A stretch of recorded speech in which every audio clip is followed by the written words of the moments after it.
I'm Michelle Caruso Cabrera, longtime journalist, CNBC contributor, chief international correspondent for a long time. So I was in Ukraine when Russia invaded first back in 2014, and happy to be here.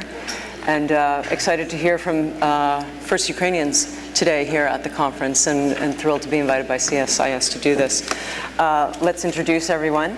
We have Mayor Vadim Boychenko. He is the mayor of Mariupol, which many people will be familiar with because of the early days of the war and the siege, and how it's currently temporarily controlled by the Russians. And we'll hear more about what it's like to try to lead in exile. Also joining us is Vice Mayor Mykola Vavrishuk. He is the Vice Mayor of Khmelnytskyi, which you may be familiar with because the oblast holds one of the nuclear power plants of the country. Joining us in the middle here is Mayor Serhiy Morunhov. He is the mayor of Vinnytsia, which, although it is 380 kilometers from the front lines, suffered a very devastating cruise missile attack this summer that killed more than 35 people. Oksana Pradhan is an advisor to the Association of Cities of Ukraine. She's an advisor to the chairman, Advisor Pradhan. Thanks so much. She'll be able to speak about the country as a whole, which is fantastic. And then Mayor Alexander Sinkievich. There we go, of Mykolaiv, which is near the Black Sea, and actually suffered a drone attack in just the last few days, which led to some death as well. So let's get started. Tell us, what is it like at the moment? What are the challenges of being a mayor in a country that is at war? And Mayor Boychenko, tell us in particular, you're in exile within Ukraine because you cannot be in your city, and you're overseeing hundreds of thousands of people who have been displaced from their city.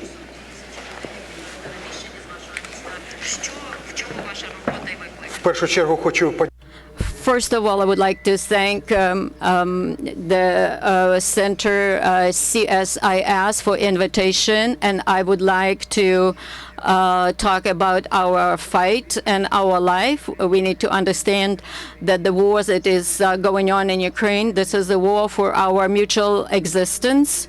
We heard from the congressman today, and I would like to pay particular attention to that fact that the enemy named Russia came to our land to destroy us and our cities like Mariupol, Avdiivka, Rubizhne, and many, many other cities of Ukraine that have now lost their existence at the place where they existed before. And we need to understand that when we take Mariupol, we should be aware that Russia, as an aggressive state, is the state terrorist that was destroying the city, knowing that there were over 400,000 population there. They were dropping bombs on our city, on our citizens, that every second building doesn't exist anymore in Mariupol. So the tragedies that took place in Mariupol is not studied to full extent.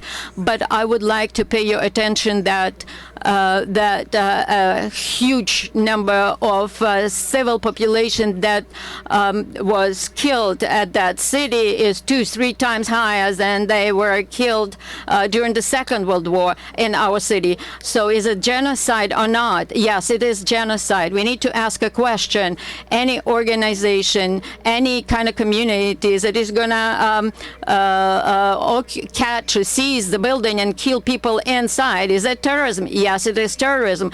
And so when they seized the city and they were killing the civilians, is that genocide? Yes, and we need to admit that this is a genocide. And you know that the huge tragedy in Ukraine that happened when the maternity ward was destroyed, women, pregnant women, women with newborn babies were killed. That was a terrible tragedy. And the Minister of Foreign Affairs met with the Minister of Russian Foreign Affairs. They talked about 3 hours about what? And what that criminal under the name of Lavrov, the Minister of Foreign Affairs of Ukraine. He said he has no powers to do anything with respect to Mariupol. Well, then, who had those powers or authorities?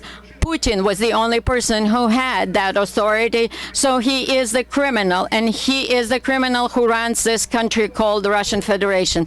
And people have to understand that, to see that threat and menace that is pushing through Ukraine to the borders of Europe.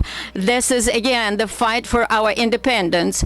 We see all sorts of things happening, discussions like funds about the survival of animals and species of all kinds.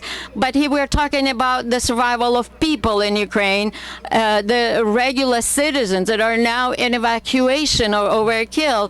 Those people that we, in extremely difficult situations, were able to evacuate. We created centers of support all over Ukraine. There are 35 centers of support. So these people are receiving their help from the European Community, from the United States, for which I'm very thankful. But we do need to understand that we are all one big family. It's 5 million of displaced people inside Ukraine and up to 8 million people outside of Ukraine. And so we are fighting for preserving us as a nation, and we are trying to work on the issues how to preserve the Ukrainian people and what we need to do for it. This is a huge responsibility, huge challenges that we have to deal with. Today and yesterday, we talked with the World Bank, and we understand that we need to change the world policies. And yes, exactly, I want you to understand that this is a very sympathetic audience here, and we understand all your issues. This is a great intro to the whole world and the decisions that we have to make about what it's going to be like as we prosecute the war, you prosecute the war, and try to reconstruct.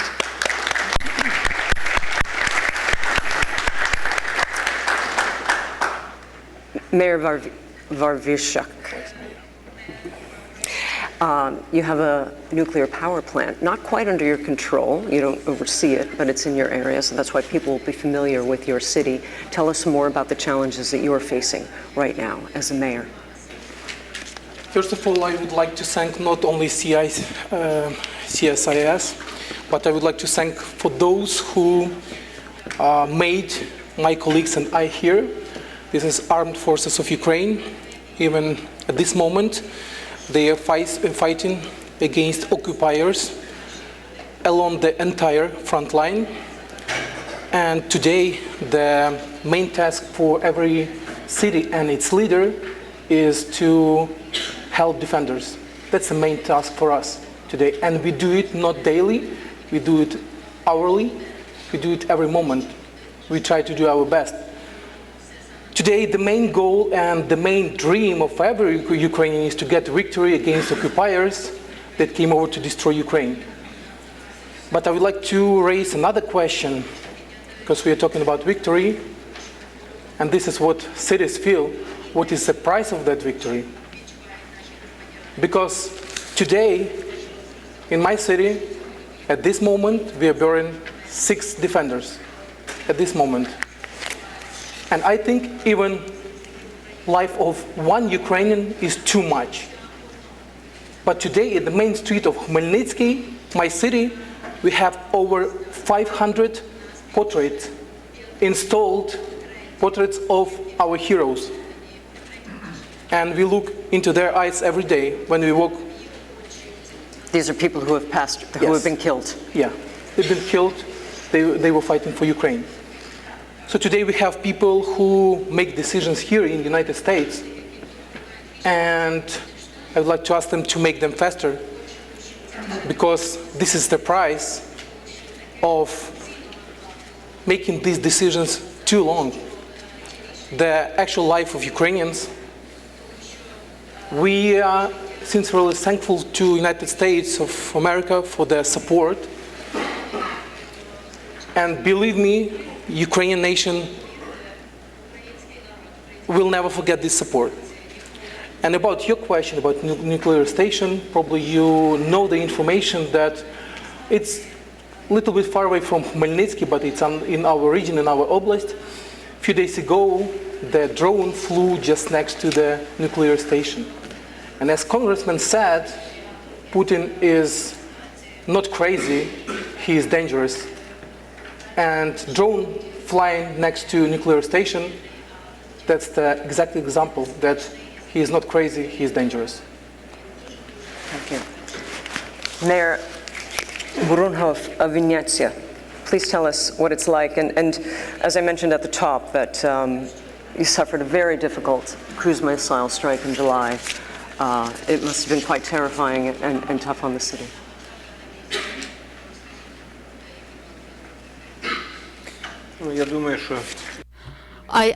I think that we survived this attack, and similar to other administrative units everywhere in the country, we have to survive through these shocks that these attacks carry. The city of Vinnytsia did not suffer as much as Kherson, Mykolaiv, or Kharkiv cities, but when you are seeing that little babies are being carried out from under the rubble, children of 3, 6, 7 years, young people, those that were burned to ashes, and you can't think of anything else but trying to see how those invaders are trying to kill our country through genocide. And we want to say that the support that is fast and swift of the democratic world is extremely important at this point.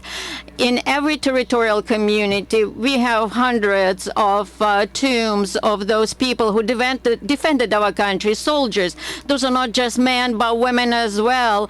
And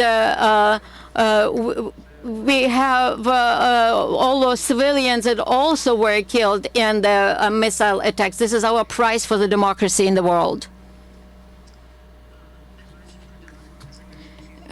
Порадниця Продан. Ви не мер, але ви є голова Асоціації міст України. Розкажіть, що... The entire country.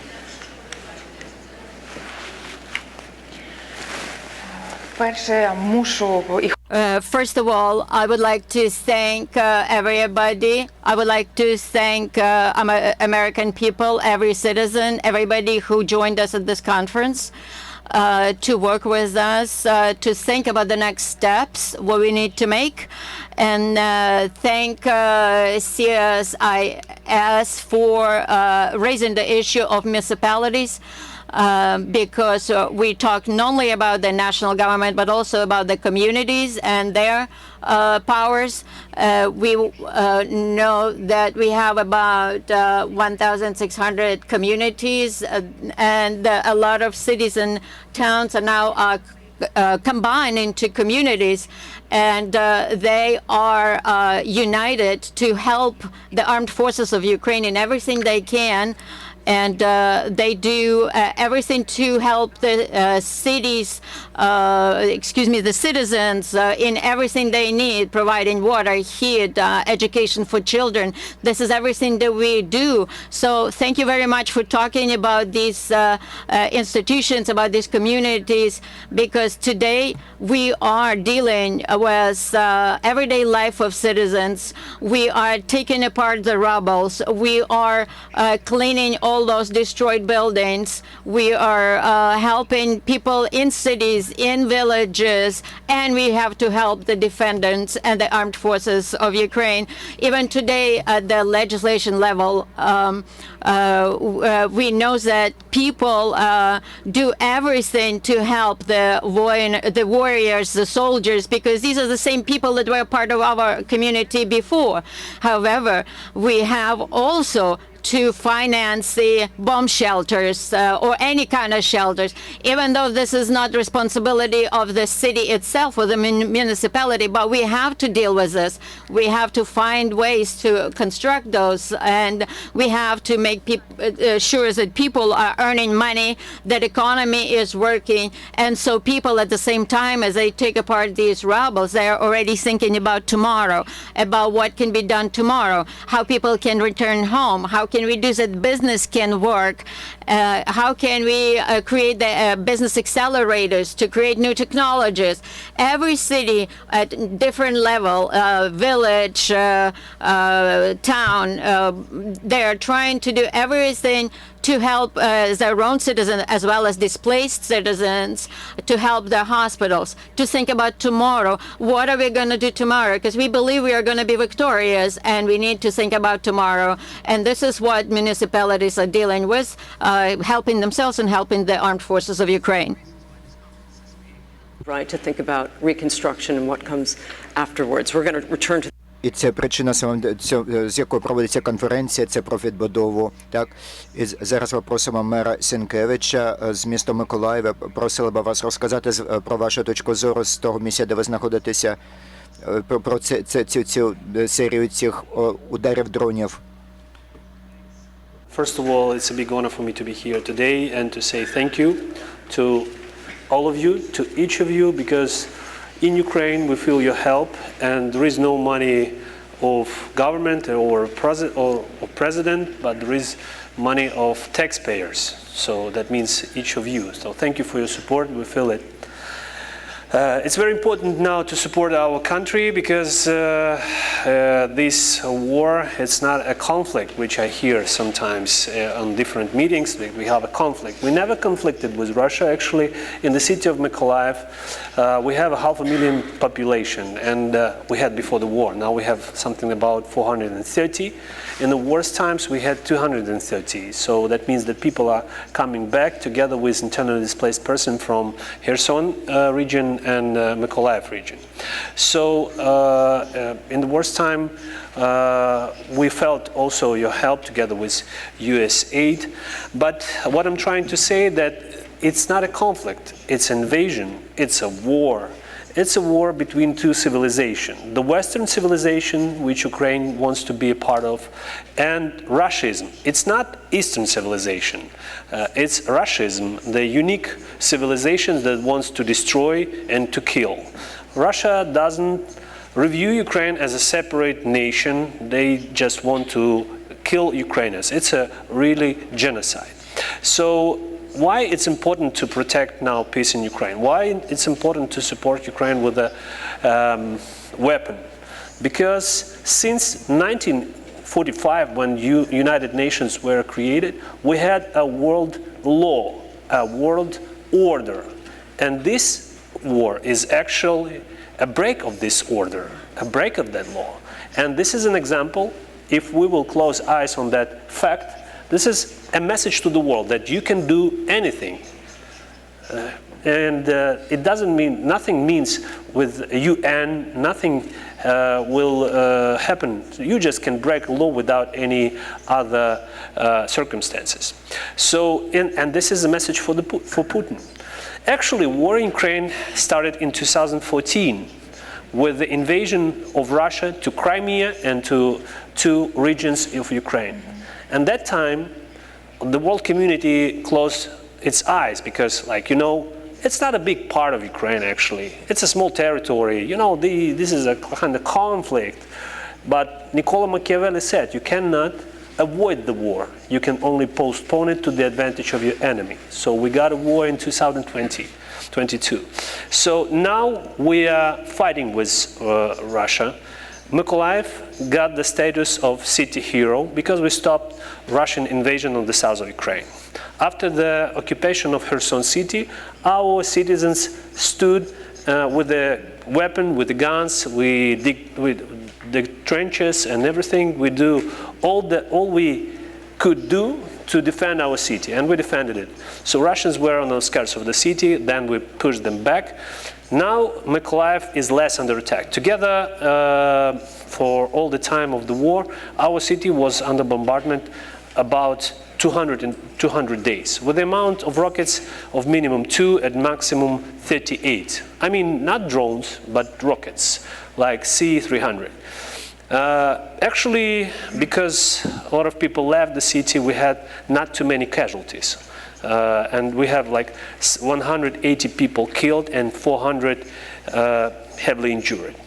So today, the biggest problem in the city of Mykolaiv is actually absence of drinking water, because Russians, as terrorists, they destroyed our pipes that brought water to the city of Mykolaiv, fresh water from the Dnipro River, which is like 73 kilometers from the city. Then they destroyed, when they moved to the other bank of the Dnipro River, they destroyed pumping station. So 2.5 years, our city lives without drinking water. We're pumping technical salty water to our system just to have it, like for toilet, for the basic needs. And people have to go each day for the water. They need to have plastic bottles, 5 liter plastic bottles, and go to refill them to have water at home. Especially this is not good for old people who have to bring this water like for 5. It's heavy and they have to bring it for 5 floors buildings because they don't have elevators. So main problems now are water supply, preparation for the winter, heating supply, and actually we had 2 years of online education, and 2 years before that because of COVID. So 4 years on online education. Sometimes people ask me, what is the main aim of my life? I say, to make my children better than me. And I say, this is impossible to do having this online education, especially for small children. So we launched an offline education in a part of the school, even this year, even reviewing that fact of danger attacks. But we ran these shelters and decided to go on offline in a hybrid format, let's say. So we have your support with the humanitarian support, and we actually would like to say thank you. And when you look at the TV, you can switch channel. So while I was in a hotel, and I could switch channels, I saw nothing about Ukraine, but it's okay. The world is not only about Ukraine. But if we see the problem in Ukraine, we just can, oh hell, I'm tired about it, and switch to MTV or National Geographic. But unfortunately, we can't switch that. We have to live in this reality, and we need your help. We need you not to be tired of this channel about Ukraine. So thank you, and don't be tired.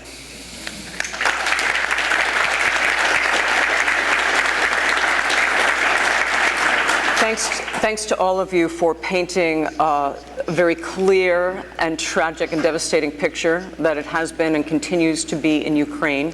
There are many policymakers here who hear your pleas about continued support for the war. Another mission of this event is also to talk to the private sector people who can help with investment and rebuilding.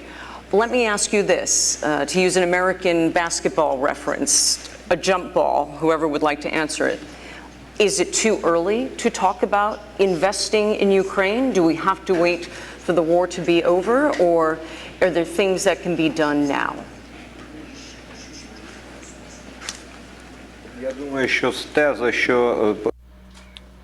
I think actually that the idea that investments have started when the war is over, it's a very dangerous statement for Ukrainian, because by and large, the one who is going to be the first, if we're talking about foreign investors, those who will be the first in Ukraine will definitely get an edge and better starting positions for conducting their businesses. And definitely today, if we're talking about Vinnytsia and Vinnytsia region, it's an agricultural region. So today, many different communities in a region, specifically the city of Vinnytsia, are pretty efficiently providing support to small and medium-sized enterprises. In the city of Vinnytsia, we have 4 industrial parks. And in fact, they are prepared from the point of view of investments to start building plants. Some factories have already been built, so we're definitely waiting for new investors in this context.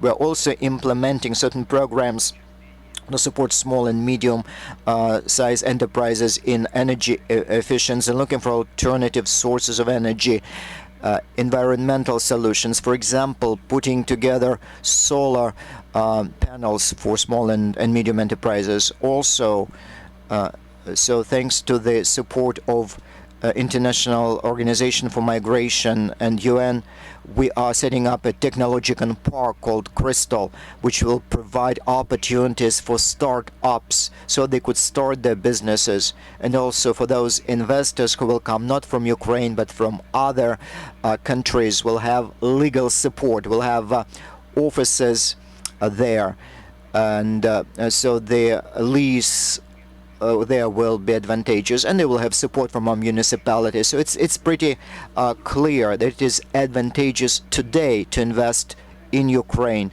and the range of those focus areas is huge, starting with скажімо, infrastructure, going to trade, logistics, agriculture. So every territorial community, and in particular Vinnytsia, are all interested in investors.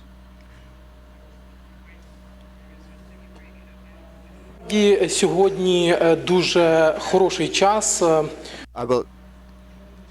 It is a very good time actually, not only to invest but also to prepare for investments, because we understand that all large projects take a lot of preparation. Sometimes it takes months and years. So today is the ideal time to use today for prepping projects for energy, for city services, for trade, for agriculture. And in reality, so there is a thought that the entire country of Ukraine has been destroyed. But in reality, there are certain areas, including mine, which have to work efficiently today. We need efficient and working economics. So we need the economy that will be able to support the military efforts. So we're thinking about those processes today, how to make sure that the Ukraine would be strong economically, because wars are won, among other things, by economic means. It's very important for us. So today is the time for investments, at least the time for preparing investment projects. But let me reiterate again, for us it is of critical importance so that the economy would go forward and keep functioning. I came to my membership from business. And business is about money, it's about profit. So if it's interesting for a United States company to earn money in Ukraine, they need to understand this, comparison to the profit to risks. The bigger risks, the bigger profit should be. Less risks, less profit will be. So in Ukraine, we have a really different situation in different parts of Ukraine. One city is occupied.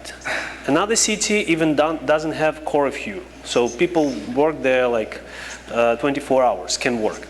I mean, the situation is really different.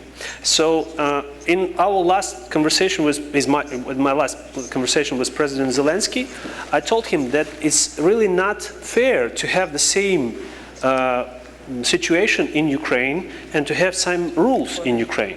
So we need to have different rules, and he agreed with that. So we need to create a special economic zone that, let's say, gradient of risks and gradient with of different types of taxation.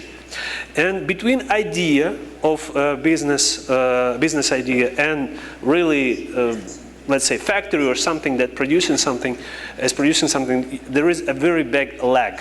So we need to use the time of war to fill this lag with feasibility studies, with and main thing with the preparation of human force, because there will be a very big problem in Ukraine, not only with machinery, building materials, because I think Ukraine will be like a big black hole that will suck all these building materials and machinery from Europe, from all over the world after the end of the war, just to reconstruct and rebuild the country. But also, we need to understand that we need to prepare human force, even not outside from Ukraine. But today we need to change the educational process in our technical schools, in our universities, to produce that human force, to make those children who are now visit technical schools tomorrow's labor force. years. And as for the city of Mykolaiv, we reviewed the war as a chance to become even better. We hear this slogan, build back better in Ukraine, but we want to think even to build forward, not back.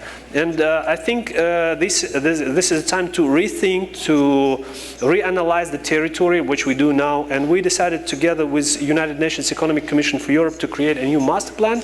And together with Italian company One Works, we already almost finished it, together with strategy and together with development plan. So there is a place for investment. There is there are ideas, a lot of ideas, how to use our territory and our potential. Because Mykolaiv was a shipbuilding city in Soviet Union times, and now, before the full-scale invasion, we were the second biggest port in Ukraine. We made 40% bulk cargoes in Ukraine. Grain, clay, fertilizers, and our city built all the aircraft carriers of Soviet Union. By the way, the warship Moskva, which now feeds the fish in the Black Sea, was also built in the city of Mykolaiv. So here I am. If you are interested, somehow you are welcome to speak to me or to other mayors. So we want to use this time to prepare. Until we are not on the front line as mayors, we have to use this time for the future restoration and development of our cities. All right, that was a good elevator pitch. Mayor Wojcienka. Сьогодні, в першу чергу, ми розуміємо і Today, first of all, we have an understanding that we have to revive the economy of Ukraine. So today, the economy that used to exist before the full-scale invasion, and we understand it as well, doesn't exist anymore. And we have to create a new economy, have a new vision of our country of Ukraine. But in the same way, we realized that there are certain factors which contribute to economic growth. We're talking about people, and we're aware that to revive the economy of our country of Ukraine, and our Volodymyr Zelensky, the president of Ukraine, is talking about that. We have to return people and retain 4 or 5 million of people in Ukraine. There are a lot of different companies, and I would like to thank USA. Those companies provide different kinds of research to let us understand how we can retain and return people to Ukraine. That will help our economy attain sustainability.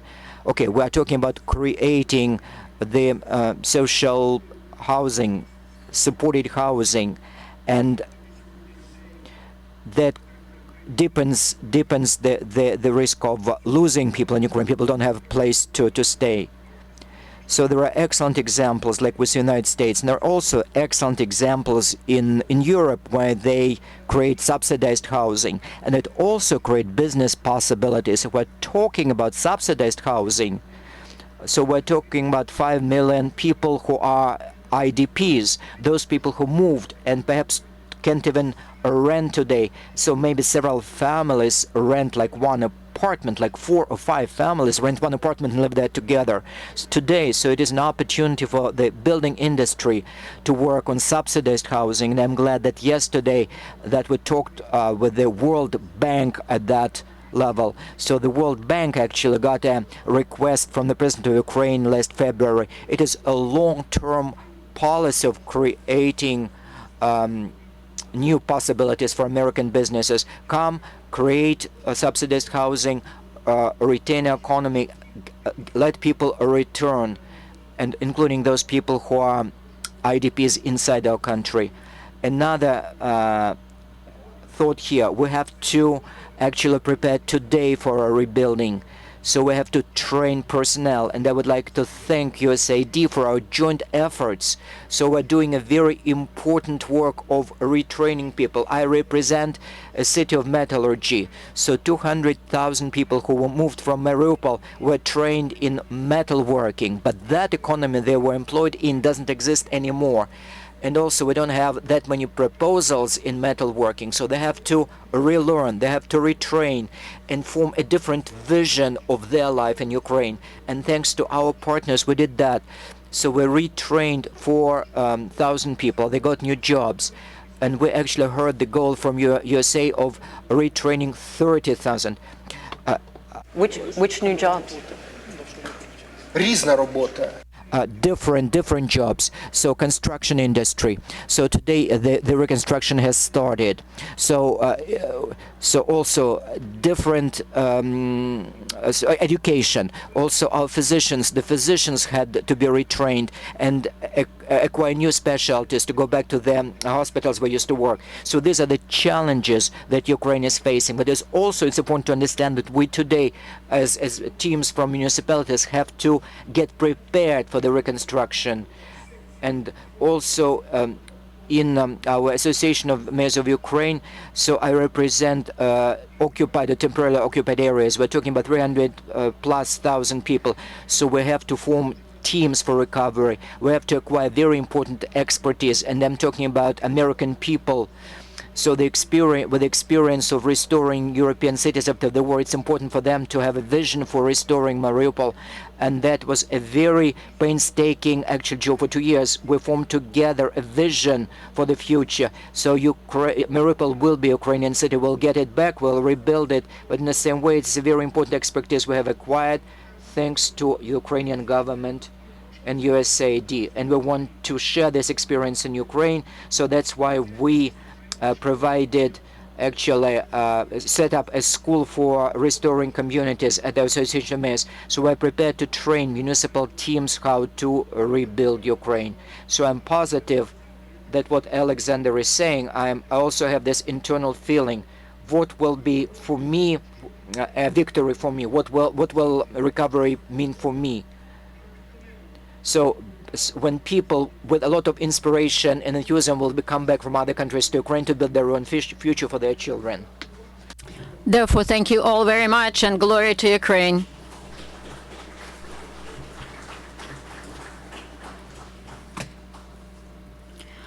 Add such a wide view of what needs to be done in terms of investment. Перед українцями Ukrainians don't really face this issue to get ready or not to get ready, because since 2022, when there was a counterattack of Ukrainian armed forces and some communities were liberated, communities started to renew, to rebuild, and we started raising these issues. Is this going to be a systemic approach to these kind of issues? Should we change democratic concepts or demands? And our Association of Cities started to prepare the new concept of the self-governing concept for these liberated cities. So we prepared this concept, and together with the European representatives that are dealing with the development of municipalities, this concept is actually is available on the internet with open access. At the level of the European Council, it was voted on, and it's going to be the basis of the new government concept of rebuilding our country.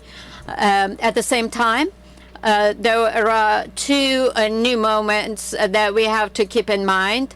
We have to develop the concept of how to rebuild specific areas, but we're working on it together. We have to change legislation so that it's not just rebuilding, physical rebuilding, but it's a change of everything, the change of legislation, and we have several territories, different territories. We have now different types of territories, 4 of them, as Alexander said. We have the ones that are far away from the front line. We have those that were deoccupied. We have those that are temporarily occupied, and those that are at the front line under the fighting conditions. So I wanted to thank the USAID very much. In our Center of Municipal Rebuilding, it works differently in different areas. They help the communities to prepare their bills, their projects, their plans, and then they're trying to find financing for their projects. Then others are working on the national level, on the centralized level, trying to solve other issues. Then we have also a totally different approach where we teach different teams how to work on the deoccupied or temporarily occupied areas. Everything we do needs to be changed because we have to change our approach to our future. And all mayors, and you actually heard from all our mayors today, that after the big war, all municipalities understood that business, as everybody who will receive this right to do business, we never understood that before during the Soviet period. But now we know that cities themselves are looking for investors, are looking for business opportunities.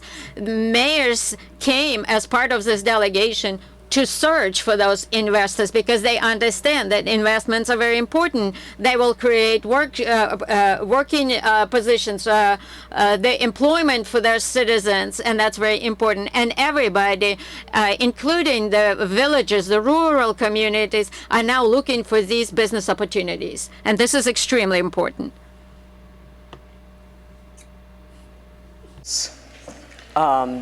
The private sector and even people in the public sector in the United States express concern about the levels of corruption in Ukraine.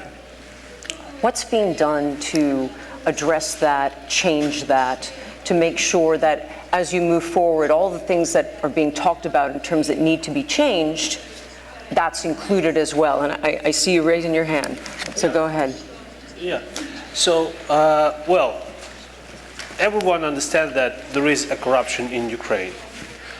But I would like to notice that Russia spent like billions of dollars around the world to promote Ukraine as a state of corruption, just us not to be a part of European Union and European community, let's say, the Western civilization community.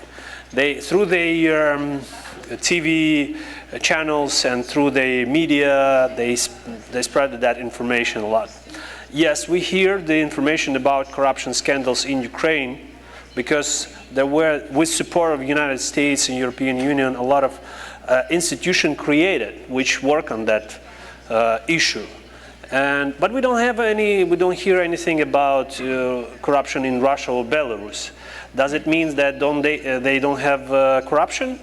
I usually say that the United States is a... But this isn't a panel about investing in Russia, right? This is I usually say that United States are the #2 partner of Ukraine in this war, because #1 is corruption in Russia.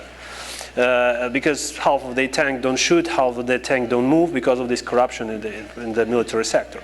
But what we do on the local level, together with the help of the European Anti-Corruption Initiative, we change procedures, we change our, let's say, system, but not people, because people always can be corrupted, because we all under temptation. I mean, everyone, when we pray to God, we ask to protect us from the temptation. That's why we have to change the system, where a system will not allow to those people who make decisions to be corrupted. So together with Ernst & Young, together with Anti-Corruption Initiative in Mykolaiv, we changed the system, the structure of municipal power and all the processes. Also together with... Did that change incentive structures? Just give me a little more about why that would, what you did to make a difference. Let's say it's a concrete changing of the processes, the change of structure of municipal executive power. And together with Deloitte, we do like changes in procurement procedures on our biggest consumers of budget. Like this is a water supply company, heating supply company, and transport company. So our idea is to make all processes as much transparent as we can do. Also, we were the first city in Ukraine who launched the website where we report about all the help that we got from our partners since February 24, 2022 till now. So you can find how much we got, how much we spend, how much left, what it is, and so on. Like my mother said, cockroaches don't like lights, so we want to put lights as much as we can on all the information, all the data, because again, it's not our money, it's not the government's money, it's money of people. So people need to control, and people have to be corrupt and uncorrupted in their mind. I mean, because corruption is two sides. Because if we speak about basic, like housing corruption, let's say, it's a will of two people. One want to give, one want to get. So we need to get rid of it, even in school. To say that it's a shame, it's not okay. So to get rid of it in our minds. So we do it on a local level, what we can do. And on a state level, again, these anti-corruption institutions work and catch people. Advisor Prudhomme, you were eager to respond. I agree with Alexander that the first is це прозорі процедури. Це перше. First of all, I agree with him. These are transparent procedures. These procedures have to be done on the local level because the law sees that there are different measures, including municipalities and villages and cities and communities, what needs to be done to create the transparency. So we have to have public hearings, we have to do all these steps that will ensure it, and it's done everywhere. However, in the national level structures, it's still not quite operative, and so we need to make sure that all the bodies that are fighting with corruption would make sure that the measures are created to make it impossible for corruption to take place. And I was twice in the Parliament of Ukraine, and we were thinking about simplifying the taxation procedures, and now in order to report the VAP, or in order to report how much income you have and what kind of taxes you are paying, everything is going to be transparent, and it's going to go either to the left or to the right, depending on the law, depending on the rules. Once you have it on the paper, on the rules, then the corruption will not be possible. So we need to minimize the corruption. We have to have these laws enacted, and we need to make sure that, and unfortunately we don't have this in Ukraine, we need to have the judicial reform, and that reform has to create courts that will take the just decision or makes the just decisions, and we should trust that system. So once we have this system that we know that the courts are going to be just, then there will be no place for corruption. Ця тема є. Yes, corruption is a problem we have to face. We talk about it everywhere, but the size of it, the level of it is a bit exaggerated. We have a lot of digitalization going on, and digitalization is one of the solutions for corruption and fighting corruption. At the level of communities, we have to go through some sort of like an evaluation process, like our community went through that, and I have to say that after that evaluation process, they didn't give us a lot of changes we needed to implement in order to fight corruption.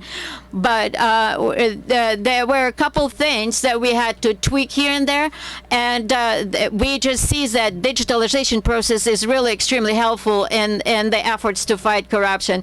The USAID, together with us, working on those measures, and all the documents that we create, everything that we do becomes transparent, and they will go through this expertise of the evaluation process to make sure that they are at the appropriate level, and I should say that they are all working well in order to fight corruption.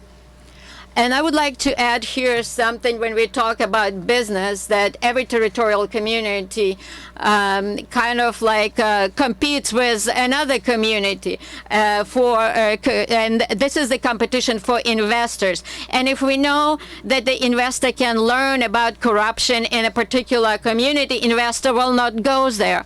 So obviously we are interested in making sure that corruption doesn't take place in our community. So the heads of municipalities are interested in minimizing it to the most extent possible, and business most likely is satisfied with their own abilities. They know what they need to do. It's important not to kind of stand in their way. Businessmen know what they are doing, but we know that a lot of people, especially in the Ukrainian government, are elected officials, and if people are very sensitive to anything related to corruption. So if we know that there is any data, any information, or this or that elected official, then we know that this will influence that person, whether they can continue being the elected official or not.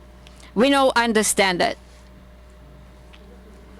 And I would like to go back to the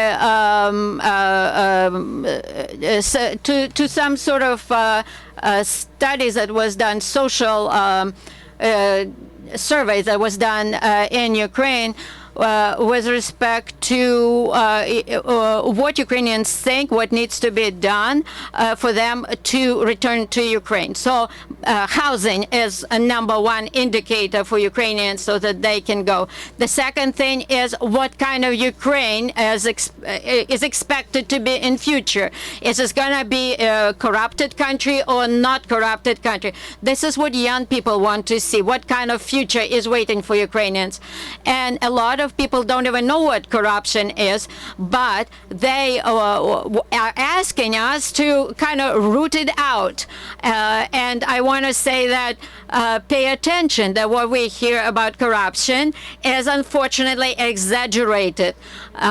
It's something that is related to the Russian propaganda. Yesterday, we met with people that are counting billions of dollars in Ukraine, and we understand that every money that goes to Ukraine has to be accounted for, and the World Bank does it. We pay money, we pay salaries to teachers, to doctors, but we have to be accounted for everything, and all the monies that go to the military. This is the defense sector today. This is something that creates opportunities for our victory in future. We know that the money that you get, that stays in America, but you have to be accounted for that as well. And we need to understand that those bodies that are creating the local municipalities, a lot of them, they have to know this. After 2.5 years, before Mariupol was invaded, our city was one of the most transparent cities in Ukraine, where people were inspired to invest into various projects in Mariupol, and we have to make sure this continues. This is happening. 260 million of investment was in Mariupol at the time before the war. So we have to continue that, and we understand that because Ukraine can create those conditions, and look how much we have already done, because the word corruption it doesn't have place anymore. We have a lot of bodies, a lot of institutions that are created to fight corruption, and they are doing their job well. But Mariupol, even today, has certain opportunities, and we actually were able to invest about 10 million euro to create housing for Mariupol residents. And this money obviously was given to organizations that people trusted, that had confidence in, and they built 360 various apartments for the citizens of Mariupol. Again, we didn't ask for money. We didn't ask it to something to be the basis for corruption. We just were asking, please help us create the housing opportunities for our people, and that was given to us. So we have to try to fill these areas, these projects with finances. And again, we are not asking for money. We are asking for schools, for hospitals, for housing. We need industrial capabilities. We don't want money. We don't want finances. We want investment in these projects. Everything that we want in Ukraine is not about money. It's something that we need, all the projects, and we will build Ukraine without corruption. There's 5 of you on the panel. 1 minute each. What's the last thing that you would like to leave with the audience today? You first. Yep. Okay. Well, I would like to finish with what I've started. First of all, today we have a lot of plans, ideas on reconstruction and rebuilding of our country, but first of all, we need to finish this war. And today is very important to stop Putin. And Putin really afraid only a power of force, of rockets, of everything that will kill his opportunity to kill Ukrainians. So, and some people ask me if I'm afraid that people of United States will elect one president of another, or we actually respect any choice of American people. It's your country, it's your territory, it's your president, it's your choice, it's your will. And we're sure that any president of the United States will support Ukraine, because it's not a president's will, it's United States of America will, and actually they promised to do us in 1994, while the Budapest Memorandum, where we as Ukrainians got rid of our nuclear weapon, nuclear potential, nuclear aircrafts, nuclear mines were launched. And in Mykolaiv region, we have the one last mine, like a museum. 1 minute. Okay, so finishing. It's not a will. It's actually a mission of United States to support and to protect Ukraine. So thank you, and I hope it will be so. Advisor Prodan. Я продовжу, Олександра. В першу чергу дякую кожному громадянину Сполучених Штатів за те, що ви підтримуєте нас як країну. І повірте, ми захищаємо не тільки себе, свою землю, але і кожну людину в цивілізованому світі, тому що дійсно зупинили агресора, зупинили, відкинули назад і з вашою допомогою переможемо. І крім того, для мене Україна, якщо говорити, що це таке, для мене Україна – це дві речі. Це любов і воля. Не свобода, це до перекладача, а любов і воля. Так от за цю волю, яка точно є частиною Сполучених Штатів, але просто ми інші, ми в Європі, ви тут, за оцю і вашу, і нашу волю зараз ми боремось. Тут зараз в залі є голови громад, які, поки ми тут, декілька днів, вночі не сплять, тому що бомблять їх громади, і там гинуть люди. І вони приїхали до вас, і ми приїхали за допомогою. Тому ми знаємо, що робимо. Ми боремося за всіх нас. Просто Just help us. Okay, just help us and we'll definitely win, but it will be our victory. It won't be just the victory of Ukraine, but the victory of the entire civilized world, democratic world.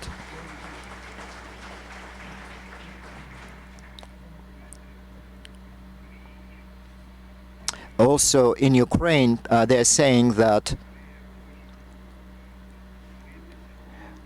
we can actually fight because of any reason if things are going on well, but when there is a certain threat, then very quickly we'll rally together. And starting at the beginning of the full-scale invasion, the Ukrainian nation demonstrated unprecedented unity in the recent history of Ukraine. So we are fighting, we're waging war, everybody is at war, the entire country is at war. in Ukraine, we don't have one single Ukrainian who wouldn't have a relative or a close person or a friend who wouldn't be fighting. Some people could be wounded or died, or some people lost their housing. So for us, it is a patriotic war. Remember, that was the term used for World War II. So the Soviet narrative was that that was the patriotic war, not just World War II. So for us, it's a truly patriotic war, because the whole nation is fighting against this Russia's invasion. But again, without the assistance from the democratic world, without that, the Russians would take over more of our land. So we're grateful for your support, but we need quick solutions, fast decisions. We have to have more opportunities to destroy enemies in their land. We have to liberate our territories, and together we'll overcome the evil which is advancing upon Europe. Americans are our true friends, and I want to address my message to all Americans that are sitting here. This is not only about weapons, but this is very important. And this is not only about money, this is very important too. But this is about what Congressman said. When you go to even the smallest village in Ukraine, and you will ask, who is Ukrainian true friend? They will say United States. Thank you for supporting Ukraine, and we'll win together with you. Thank you.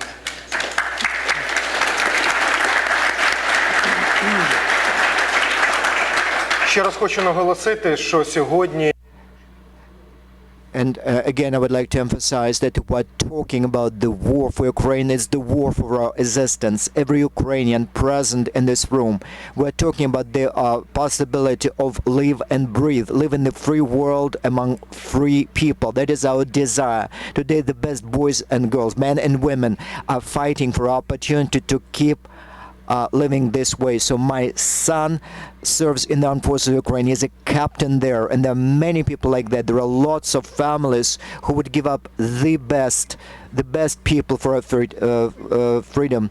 So today, the world of darkness is advancing upon Europe. If we don't stop it, okay, so it will take over the world of democracy and freedom that we're building together.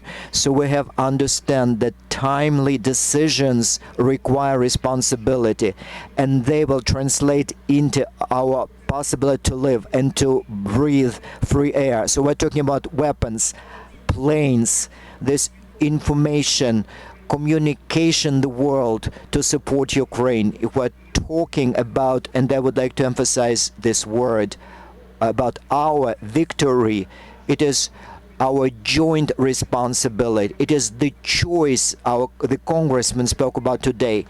Ukraine doesn't have just to not to lose, but we have to win. We are for Ukraine to win, not to lose. So you have to raise this issue every day, every morning in America and in Ukraine. Ukraine doesn't have just not to lose, but has to win. And I am assured that Ukraine will win.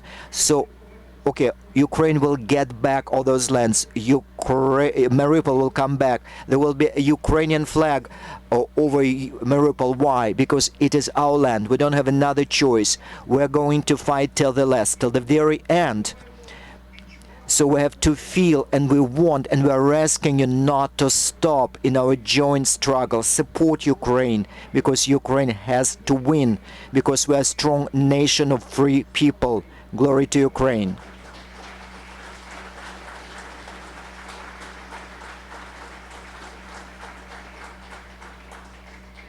For your speaking today. It's been an honor and a pleasure to interview you all, and I am sure you've made very deep impression on the audience. Thank you so much.